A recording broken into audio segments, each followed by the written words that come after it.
Praise the lord. యేసుక్రీస్తు నామపేట మీ అందరికీ శుభములు. బాగున్నారు కదండి? నేను కూడా చాలా బాగున్నాను. మరి మరొక్కసారి దేవుడి యొక్క వాక్యం వినడానికి మనందరం సిద్ధపడదాం. చిన్న ప్రార్థన చేసుకుందాం.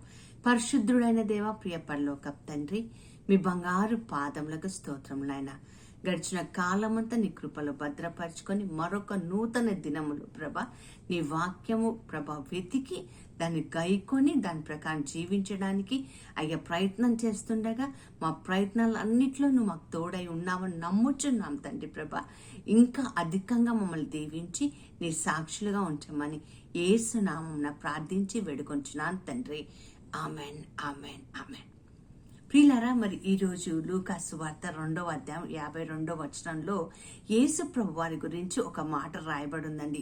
అక్కడ ఏమని రాయబడి ఉందంటే, యేసు ప్రభు వారు జ్ఞానమందును దేవుని దయందును మనుషుల దయందును వర్ధిల్లుచుండెను అని రాయబడింది. మనందరము ఎవరము అని అంటే యేసు ప్రభు యొక్క బిడ్డలము. మీరు నా బిడ్డలైతే నా పోలి జీవించండి అని అన్నారు. మరి దేవుని దయ మనుషుల దయ రెండింటిని ఆయన పొందుకున్నట్టుగా మనం చూస్తున్నాం. మరి ఆయన పోలికతో జీవిస్తున్న మనం కూడా మరి దేవుడి దయను మనుషుల దయను కూడా పొందుకోవాలి కదా. చాలా సందర్భాల్లో మనం మనుషుల మాటలు మనం వింటూ ఉంటామండి. చాలా అనేక మార్లు మనం కూడా అంటూ ఉంటాం, ఏమంటే దేవుడి దయ నాకు ఉందండి, నాకు చాలు, దేవుడు నాతో ఉన్నాడు, నాకు చాలు, మనుషులు మాట్లాడపోతే ఏంటి, మనుషులు లేకపోతే ఏంటి అని చాలాసార్లు మనం అనుకుంటూ ఉంటామండి. కానీ ఇక్కడ ఒక వాక్యాన్ని దేవుడు మనకి నేర్పిస్తున్న మాట ఏంటంటే, యేసు ప్రభువు వారి గురించి రాస్తున్నారు. దైవ కుమారుడు తండ్రి చిత్తాన్ని నెరవేర్చడానికి భూమి మీద వచ్చినవాడు, తండ్రికి మాత్రమే సమాధానం చెప్పాల్సిన వ్యక్తి అయినప్పటికీ కూడాను మనుషుల దయందును దేవుని దయందును ఆయన వర్ధిల్లుచుండెను అని రాయబడింది.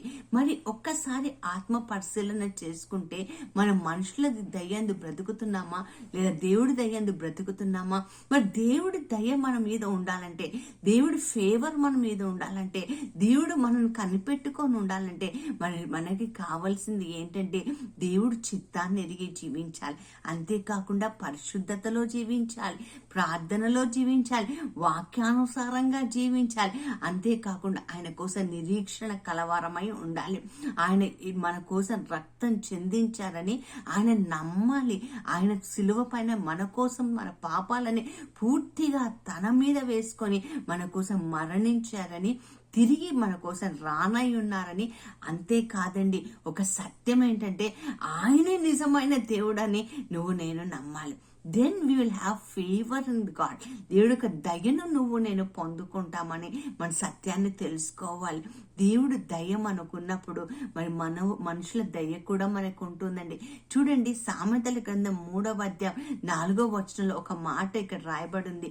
నేను మీకోసం చదివి వినిపించాలని ఇష్టపడుతున్నాను.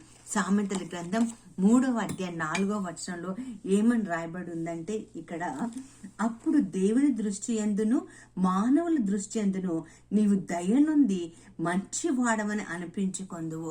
ఇది చాలా జాగ్రత్తగా మనం వినాలండి. దేవుడి దృష్టిలో మనుషుల దృష్టిలో నువ్వు మంచి వాడవు అనిపించుకుంటూ ఉంటావు.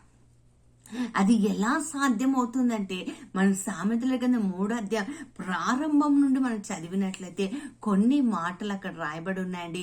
ఆ మాటలు వినడానికి ప్రయత్నం చేద్దాం. అక్కడ ఏమని రాయబడి ఉందంటే చూడండి, నా కుమారుడ నా ఉపదేశం మరవకము, నా ఆజ్ఞలను హృదయపూర్వకంగా గైకొనము. ఈ రెండు చెప్తున్నాడండి. ఒక్కటి ఏంటి, ఆయన ఉపదేశాన్ని, ఆయన మాటని మనం మర్చిపోవద్దు.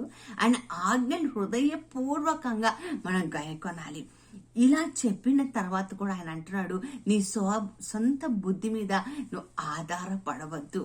అంతేకాకుండా మనుషులకు దయను మనం పొందాలంటే, మానవులుగా మనం ఆలోచిస్తే నువ్వు ఏ గౌరవాన్ని ఏ దయని ఇతరుల నుండి కోరుతున్నావో, ఇతరుల నుండి ఎక్స్పెక్ట్ చేస్తున్నావో, ఇతరులు ఇది చేస్తే నాకు బాగుండు అని ఏదైతే నువ్వు ఆశిస్తున్నావో మరి అది ముందుగా నువ్వు చేస్తే సరిపోతుంది కదా. నువ్వు చేస్తే అప్పుడు మనుషుల దయను కూడా నువ్వు పొందుకుంటూ ఉంటావు. నిజమేనండి, మనుషులు చాలా మంది అవకాశవాదులుగా ఉంటారు, లేదా మర్చిపోయే తత్వంలో ఉంటారు. వాళ్ళకి మర్చిపోవటం అన్నది చాలా నరనరాల్లోనే ఉంటుంది. కానీ సందర్భం వచ్చినప్పుడు ప్రియులారా, ఒక దేవ సేవకురాలుగా చెప్తున్నాను, ఒక సందర్భం వచ్చినప్పుడు, నిజముగా నీకు అవసరత వచ్చినప్పుడు ఆ మనుషుల యొక్క దయని ఖచ్చితంగా దేవుడు జ్ఞాపకం చేసుకుంటూ ఉంటాడు, వాళ్ళనే పంపిస్తూ ఉంటాడు. మనం చూడండి, యోసేపు జీవితంలో చూసినప్పుడు పానివాహకుడు మర్చిపోయాడు కదా, కానీ అవకాశం వచ్చినప్పుడు ఒకానొక సందర్భంలో రైట్ టైంలో మరి మనుషుల దయని కూడా యోసేపు గారు మరి పొందుకో ఉన్నారు. ప్రియులారా, మీరు దేవుడి దయ్యందును మనుషుల దయ్యలందు వర్ధిల్లాలని ఈరోజు దేవుడు నీతోనూ నాతోనూ మాట్లాడుతున్నాడు.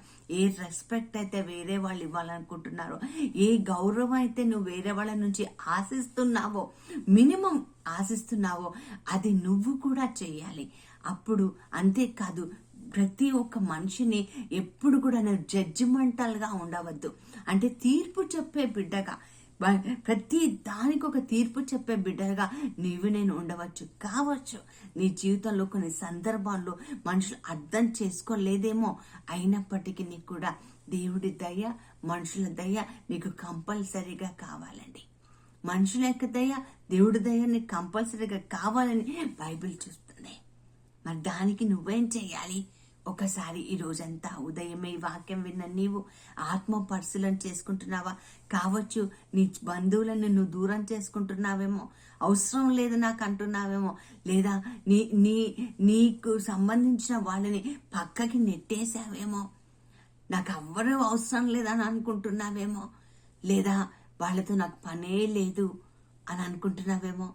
మనుషుల దయ్యను, దేవుడి దయ్యను రెండిట్లో నువ్వు వర్ధిల్లితే అప్పుడు అంటాడు ప్రభు, ఇదిగో నా ఉపదేశం ఆలకించి నా ఆజ్ఞను మరవక నువ్వు చూపించినప్పుడు నువ్వు అన్నిటిలో కదండి, 3 యోహాన్లు ఏముంటుందండి, ఆత్మ వర్ధిల్లినట్లు అన్నిట్లో కూడా నువ్వు వర్ధిల్లుతావు.